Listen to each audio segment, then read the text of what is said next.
Hi everybody and welcome back to my modeling channel. So today we're gonna start restoring a Boeing 717 that I built about 10 years ago maybe, and was damaged during relocation.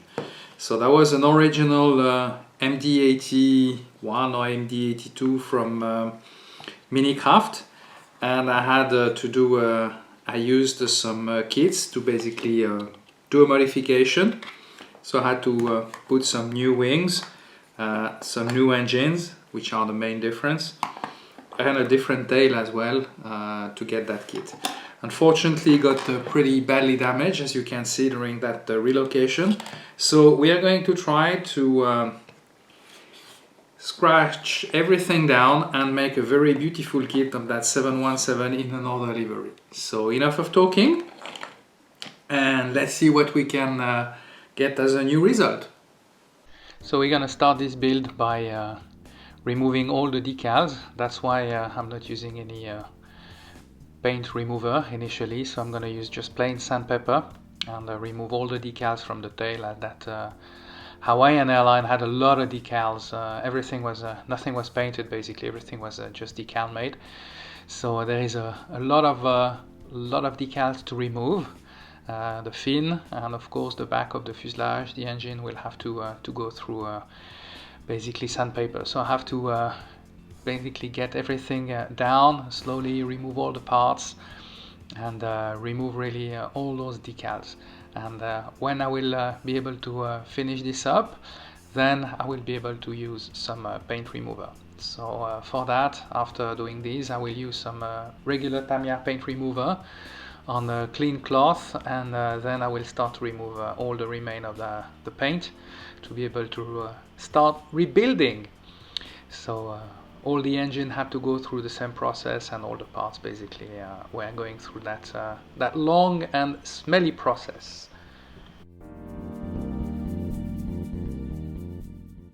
So after finishing this up, it's time to rebuild that model. So initially what I will do is I will basically rebound the fuselage together, and then I will use some epoxy super glue to bound the wings to the fuselage, and then I will let this dry. I also used that epoxy super glue as a simple resin to be able to fill up all the bigger gaps. So after that, I took the tail, and instead of regluing it directly, I start to rescribe all the panels, because it was much easier this way instead of waiting until the airplane is fully built.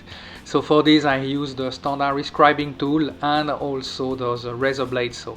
So the razor blade saw is the initial, and then I continue with the rescribing tool. After that we put the fin using super glue on the tail of the aircraft, and then it's gonna be the time to fill most of the gaps with some putty. So for this, initially I use that Tamiya putty, let it dry, and of course there will be some sanding. So I will do all the aircraft basically initially, and you will see there will be a pretty long process on basically putting, filling all the gaps, and I will be also using some epoxy super glue to fill up some of the other gaps. But the downside of the epoxy is it will require a file to be able to sand it down. I also decided to rework on the undercarriage, and as you know, the 717, like the later version of the DC-9, like the MD-80s, they had a shoe on the, I think we call a shoe on the nose gear. So for this I had to drill some holes in the nose gear to be able to fit some little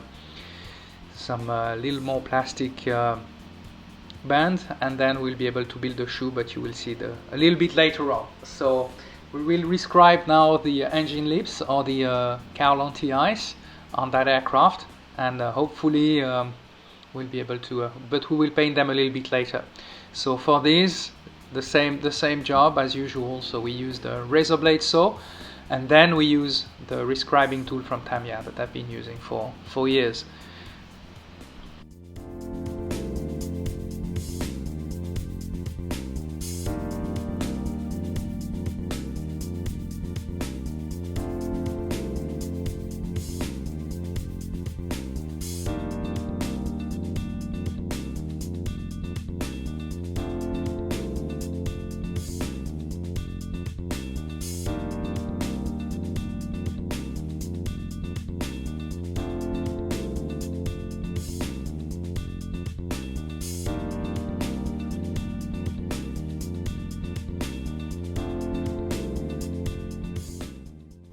So after finish prescribing those engines, we're gonna start painting basically the nose cone, and for this I will use the XF20, which is a medium gray from Tamiya, just straight out of the pot, and we'll gonna paint them quickly.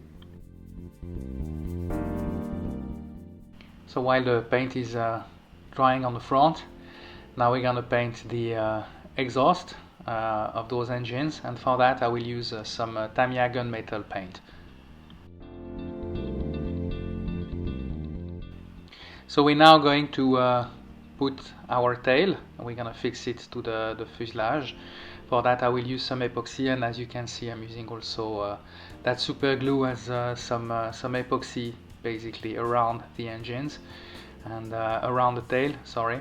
And then we're gonna add and apply a nice layer of putty. As you can see, there was quite some big gaps around these two parts. So, and I will apply while the putty dried out as well. I realized that there was some more issues, so I had to add some more putty to fill all those gaps. So after that, while it's gonna be dried, I'm gonna start sanding down and remove the excess putty on the fuselage and all the aircraft. And I have to say that this time it was a little bit more work than I normally do on those brand new models. There was a little bit of extra work, especially on the back, as it was a modified kit. There was a lot of things to correct. So as you can see, I'm also using a file on that, and the file, I mainly use the file when I'm filling up the gaps with some epoxy resin, as it's a much harder compound when it's dry. And then I'll finish up with sandpaper and then that abrasive sponge as well. When this was finished, I realized there were still some other gaps to be completed, so I used this time some gray compound from Tamiya, and these give me basically a difference in the tone when I sand it down, and I can see more or less where if there are still some gaps remain. And this is one of the technique I'm using, and I also after that will use another technique, but you will see that a little bit later on. So what we do now, we are going to put the tail, basically the elevator on the tail, and of course once we put the proper dihedra, because there is a slightly negative dihedra on those T-tail aircraft that I can see. Now we're going to do the shoe. So for that I use some plastic cards, and as you can see I just draw the basic pass. I was working on pictures, and then I will do the pass using the ball die, but I have to say that worked pretty well. Just using some very thin Tamiya glue as well to put the front part, the side part of the shoe, and then there will be the back part, and we're gonna let it dry, and after that we'll have to paint it at a later stage.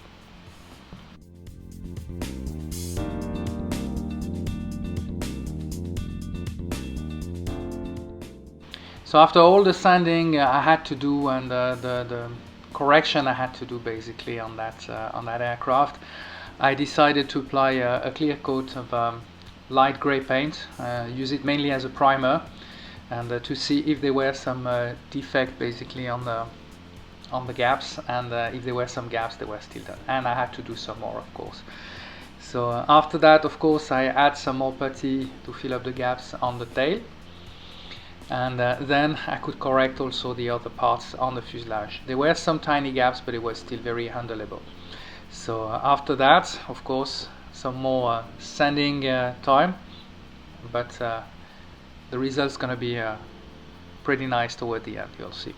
So after that, time to glue the engines, and while they will be dry, we'll fill the gaps between the engine pilot and the pylon and the engine itself with some white Tamiya putty.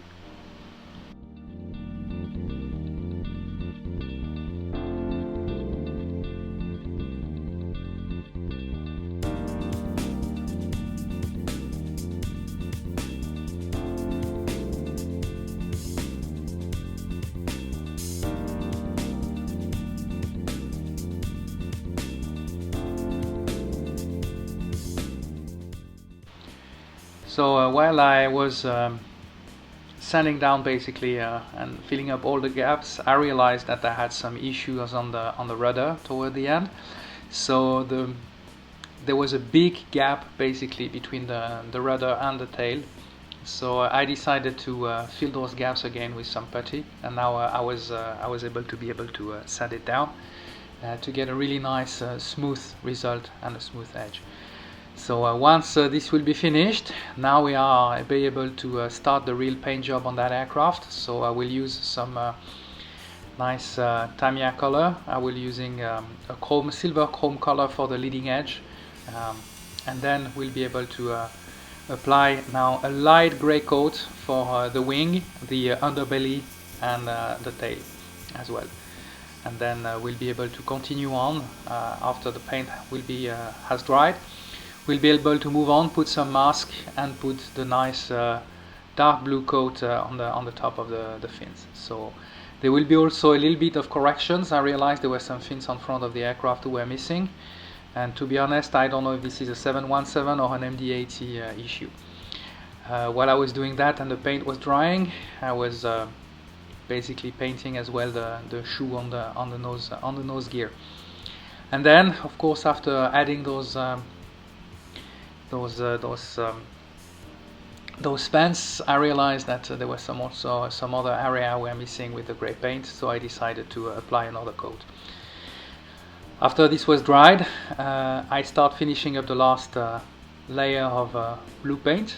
So the paint is basically on the fuselage, the engine, and the top fuselage.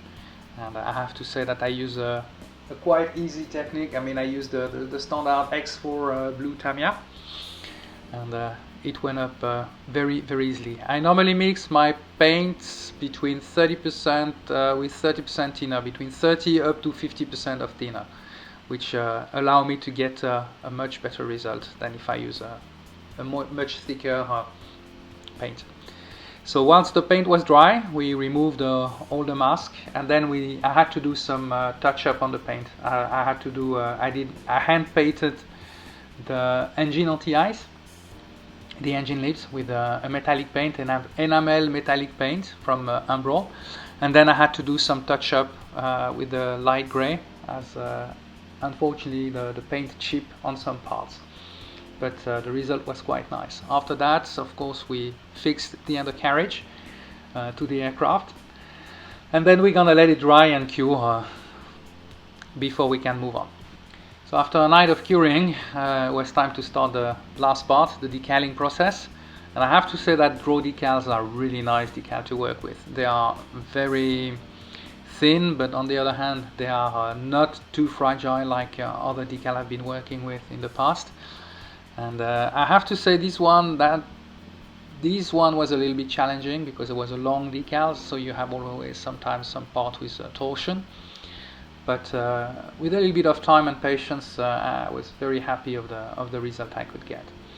So we mainly did, this part was the hardest one, I have to say, and then there was also some little other color to trim and to work with, but honestly very easy to work with those decals.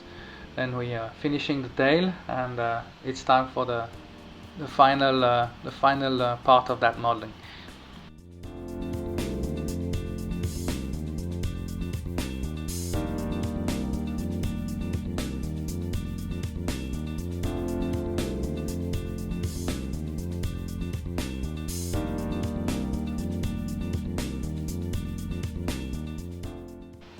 Time to finish up. So now we're gonna paint basically the gear doors using the same light gray color and just a simple paintbrush. Then we're gonna put the beacon and the last tiny antennas, and I have to say that this time I had to work a little bit with other pictures, and but everything went pretty smooth, I have to say, as those white antennas are quite detached from that blue, so it's also something that you have to consider for your model. So after finishing this up, we did some more decaling, finishing the last small part. So there were some little tiny decals and less details with aircraft logos and things like that we had to do. Putting up the rotating beacon, and then the static port, the angle of attack, and the probes.